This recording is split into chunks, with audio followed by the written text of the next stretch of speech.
I always knew I was different, not in the way that made someone special, but in the way that made them invisible. In my family's house, love was abundant, but only for the ones who belonged. I watched my siblings bask in affection, their laughter filling the rooms, their names spoken with warmth. But me? I was a shadow. If I spoke, my voice barely registered. If I reached out, my hands found only emptiness. I told myself it didn't matter. I convinced myself I could endure it. But nothing could have prepared me for what came next.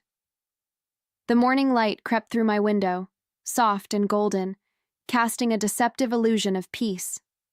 For a moment, I believed in it. And then I saw the letter. It sat on my nightstand, waiting like a sentence already passed. My heart pounded as I picked it up, unfolding the crisp paper with trembling fingers. The words were short, sharp, and final. Pack your things and leave. You are not our daughter. No explanation, no farewell. Just rejection, clean, brutal, undeniable. I read it over and over, my mind struggling to process it. Was this a mistake? A cruel joke? But there was no misunderstanding. The people who were supposed to love me, the ones who had raised me, had just cast me aside as if I were nothing. My chest tightened, my breath came in shallow gasps. I waited for something, an apology, an explanation, a voice calling me downstairs to say it wasn't real. But the house was silent. I packed without thinking, my hands moving on their own. A few clothes, some books, things that felt like mine, though I suddenly wasn't sure anymore. Each item I placed in my bag carried a question. Where would I wear this? Where would I sleep tonight? Who would care if I disappeared? The walls around me, once suffocating, now felt endless, like I was dissolving into the nothingness they had assigned me. And then, before I could talk myself out of it, I stepped outside, closing the door behind me. No one stopped me. No one called my name. I was alone. The air outside felt different, thinner, colder, as if the world itself had shifted the moment I crossed that threshold. My bag hung heavy on my shoulder, but not nearly as heavy as the weight in my chest. I stood there for a second, waiting. For what? I didn't know. Maybe for the door to swing open, for someone to rush out and stop me. Maybe for a voice, my mother's, my father's, telling me this was all some cruel mistake. But nothing happened. The house remained still, indifferent, just like them. I turned and walked, my footsteps echoing in the quiet morning. Every step felt unnatural, like I was moving in someone else's body. My mind raced, but I kept walking. Where was I supposed to go? I had no answers, no plan. All I had was the sound of my own breathing and the hollow ache in my chest. The neighborhood felt foreign now, so familiar, yet suddenly unwelcoming. I passed houses where families were waking up, the scent of breakfast drifting through open windows. Somewhere, a mother was brushing her daughter's hair, a father was telling his son to tie his shoelaces. I had never realized how much those small things mattered. A deep chill ran through me, but it wasn't from the morning air. It was from the realization sinking in. I have no one. The world had never seemed so vast, so cruelly indifferent. I pulled my bag closer to me, as if it could somehow shield me from the loneliness clawing at my skin. I needed to think. I needed to keep moving. But my feet felt rooted in place, my mind trapped in the finality of that letter. Then, a car door slammed somewhere down the street, jerking me back to reality. No time to break down. No time to feel sorry for myself. I wiped at my face, not even realizing I had been crying. I had no home. No safety, but I was still standing, and if no one was coming to save me, I would have to save myself. I kept walking. I didn't know where I was going, but stopping wasn't an option. My legs ached, my shoulders burned under the weight of my bag, but I forced myself forward. One step, then another. The streets I had known my whole life now felt like a foreign land, stripped of familiarity, stripped of warmth. I had nowhere to go, and yet I couldn't turn back. There was nothing left for me in that house, only silence, only absence. I thought of the past, of all the times I had tried to earn their love. The good grades, the quiet obedience, the desperate attempts to be noticed. Had they ever truly seen me? Had I ever been their daughter? Or had I simply been there? A presence they tolerated until they no longer felt the need to? My chest tightened, but I swallowed the pain down. I had spent my whole life trying to be enough for them. And now, it was too late. I would never be enough for them. But maybe, just maybe, I could be enough for myself. The city opened up ahead of me, unfamiliar streets stretching in every direction. The world was moving, indifferent to my existence. Cars passed, people hurried along sidewalks, laughter and conversations filled the air. Life continued, even as mine had just been shattered. A part of me wanted to scream, to grab someone and tell them what had happened. Look at me, see me, tell me I matter. But no one looked, no one saw. I was just another girl with a bag slung over her shoulder, just another invisible life drifting through the cracks. Then, as if on instinct, I lifted my chin and squared my shoulders. I had no home, no family, no plan. But I was still here, and that had to mean something. I had spent my whole life feeling small. Now, for the first time, I had the chance to find out who I really was, who I could become, without them, without their approval, without their love. And maybe, just maybe, that was the most terrifying and freeing thing of all. Hunger is a strange thing. At first, it gnaws at you, sharp and insistent, demanding attention like a fire spreading through your stomach. But after a while, it dulls into something else, something deeper. A quiet, hollow ache that settles into your bones, making even the air feel heavy. I hadn't eaten in 2 days. My last few dollars had gone to a bottle of water and a stale sandwich that barely lasted 5 bites. Now I was running on nothing but sheer will, and even that was starting to fade. I wandered the streets, searching for anything, a place to rest, a job, a sign that I wasn't completely invisible. The city was both too big and too small, filled with people who never saw me. I passed restaurants where families sat together, laughing over steaming plates of food. I pressed my hands into my pockets, curling my fingers into fists to stop them from shaking. I had never realized how much I took for granted. Hot meals, a bed, the simple security of knowing where I belonged. Now, I had none of it. A cold wind whipped through my jacket, sending a violent shiver down my spine. I needed a plan. I needed something, anything, to keep myself from falling apart. I spotted a help wanted sign in the window of a small diner. My legs ached as I forced myself inside, the smell of coffee and frying bacon almost dizzying after days of emptiness. I stepped up to the counter, heart pounding, willing myself to look stronger than I felt. The woman behind the counter barely glanced at me. "You got experience?" she asked, wiping her hands on her apron. My throat was dry, my voice weak, but I nodded. Yes. It wasn't a lie, not really. I had helped out in the kitchen at home. I knew how to work hard. And right now I would do anything for a chance. The woman eyed me for a moment, her lips pressing into a thin line. She didn't believe me. I could see it in the way her gaze flickered over my worn-out clothes, my hollow cheeks. But maybe she saw something else too. Desperation, determination, a girl on the edge of breaking but refusing to shatter. With a sigh, she tossed a notepad onto the counter. "Fine, trial shift. If you screw up, you're out." Relief hit me so hard I almost staggered. I grabbed the notepad with both hands, nodding quickly. "I won't," I whispered, though my voice felt small. I wouldn't fail. I couldn't fail. The hours blurred together. I took orders, cleared tables, scrubbed dishes until my fingers ached. My body screamed in protest, but I ignored it.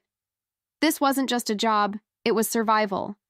And despite the exhaustion, despite the hunger still gnawing at my insides, there was something grounding about it. For the first time in days, I wasn't wandering aimlessly. I wasn't waiting for something to happen to me. I was doing something. As the diner emptied out, I wiped down the last table, my hands raw from the rough cloth.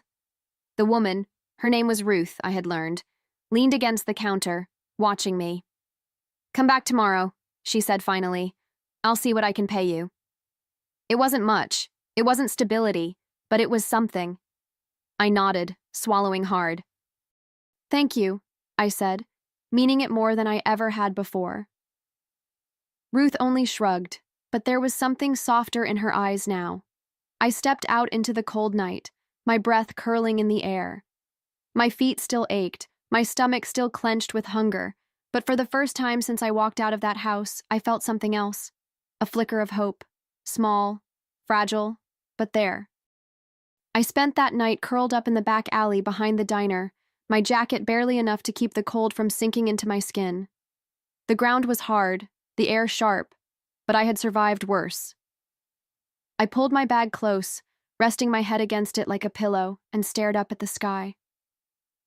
The city lights drowned out most of the stars, leaving only a few visible, flickering faintly against the darkness. I wondered if my family had even noticed I was gone. Had they sat down for dinner without a second thought? Had my room already been emptied, my things discarded like I never existed? The questions clawed at me, but I refused to let them break me. I was still here.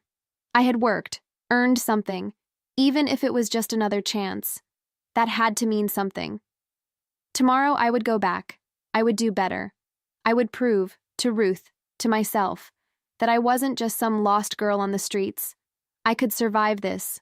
I would survive this. The next morning came too soon. My body ached as I sat up, stretching out stiff limbs, but I didn't let myself slow down. I ran my fingers through my tangled hair, wiped the sleep from my face, and forced myself to look presentable. The city was already awake, cars rushing past, people moving with purpose. I wanted that. Purpose. Stability. A life that was mine. I stepped into the diner again, bracing myself for another day of exhaustion. Ruth barely acknowledged me, just jerked her head toward the tables. I got to work without a word. The hours passed in a blur. Orders, trays, dishes, cleaning. It was relentless, but I welcomed it.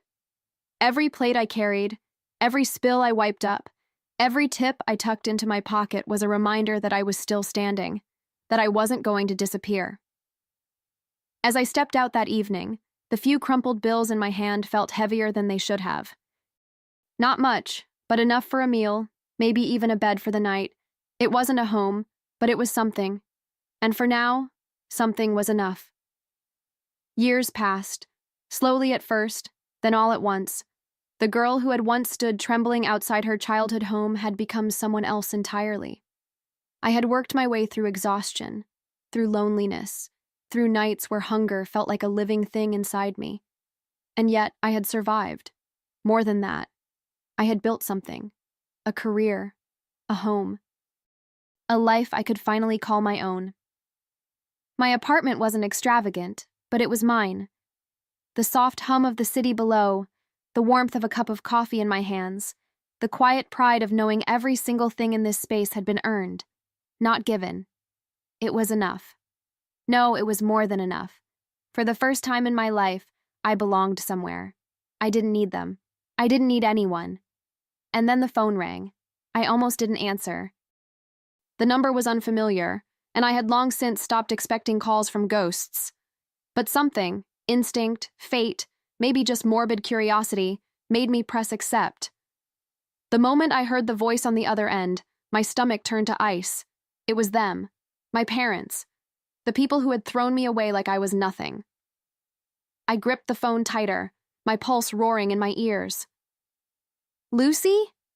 The voice was weaker than I remembered, desperate. "Please, we need your help." For a long moment, I said nothing. I just sat there, gripping the phone so tightly my knuckles ached.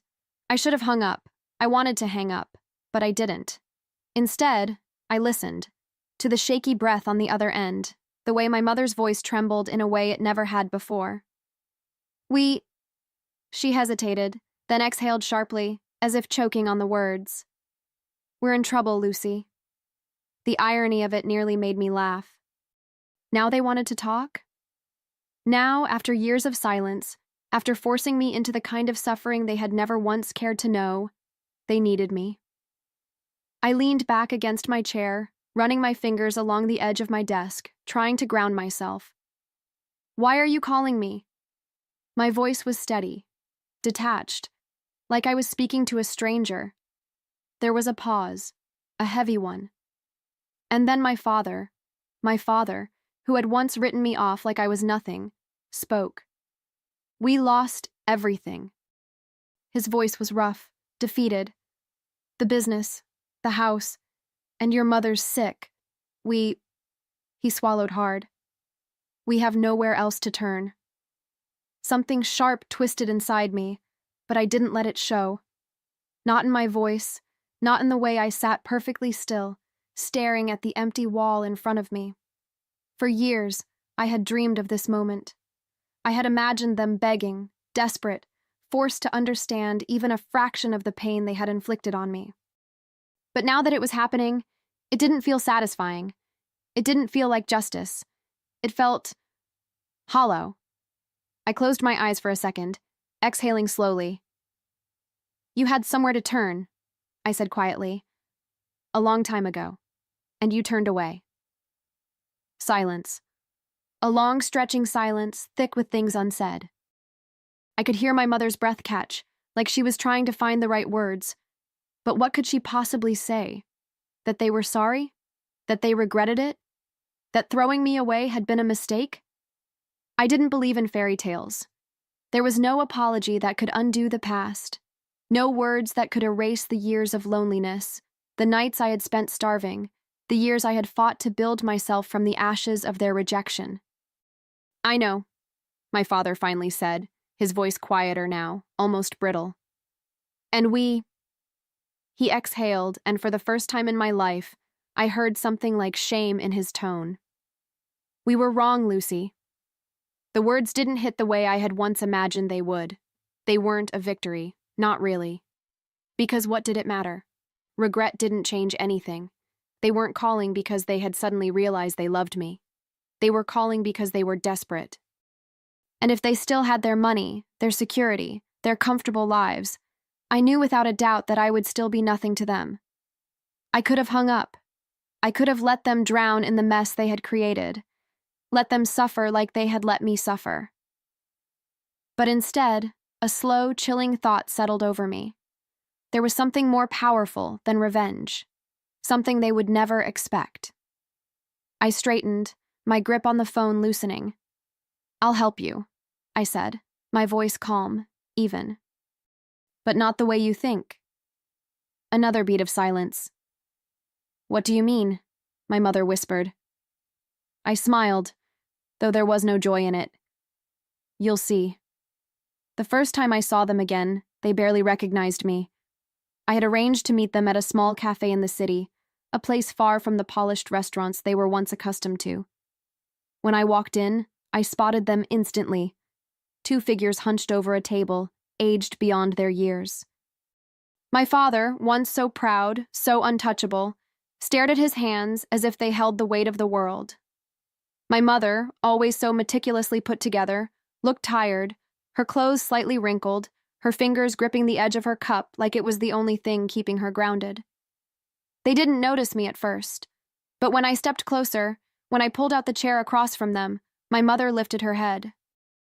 Her eyes widened, and for a fleeting second, I saw something almost like disbelief.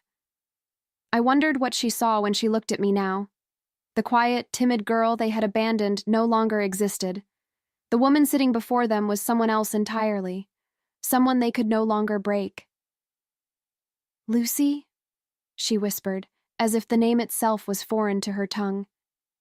I folded my hands on the table and met their gaze evenly. "You needed me," I said, my voice steady. "So here I am." My father cleared his throat, shifting uncomfortably in his chair.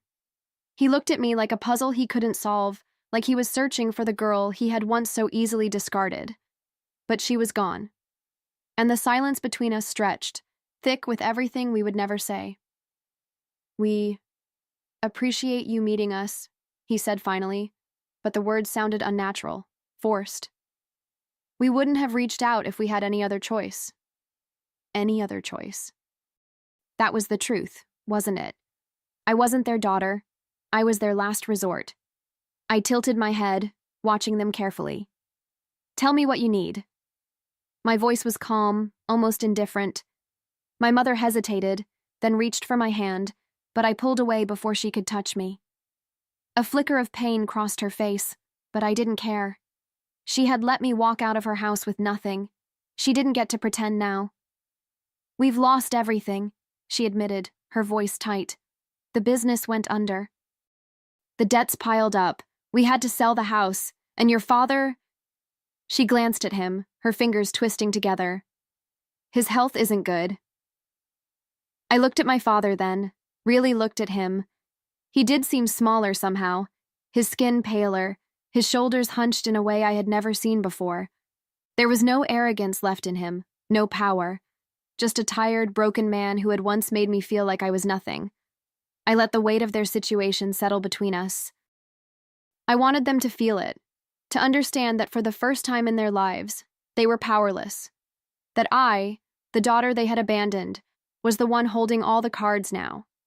And then I did the unthinkable. I smiled. I'll help you, I said softly. But you're going to do it on my terms. They didn't answer right away. My father stared at me, suspicion flickering in his tired eyes. My mother's lips parted slightly, as if she wanted to protest but didn't dare. They had expected one of two things, either rejection or resentment. But kindness? That was something they didn't know how to fight. I leaned back, letting them sit with the weight of my words. I'll help you find a place. I'll make sure you have what you need, but I won't give you back what you lost. I folded my hands neatly on the table, my voice calm, almost detached. You don't get to live the life you once had. You don't get comfort or luxury. You get survival. The way I had to. My mother swallowed hard. Lucy, I held up a hand, silencing her. No explanations, no apologies. You didn't care if I lived or died, but I won't let you die either. That would be too easy. You're going to wake up every day and see what you lost. You're going to feel it, not just in the empty bank accounts or the lack of security, but in the way I stand before you now, whole, successful, untouched by the pain you thought would break me. My father let out a slow breath, his shoulders slumping. My mother looked away, her fingers trembling slightly against the rim of her cup.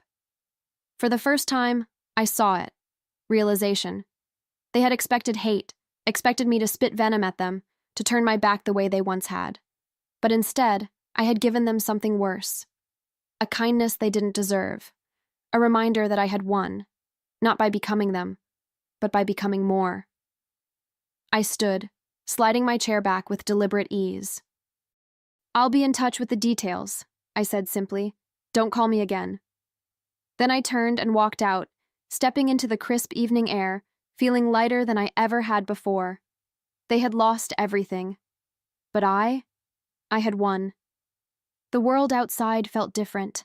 The same city lights flickered, the same distant hum of traffic filled the air, but something inside me had shifted.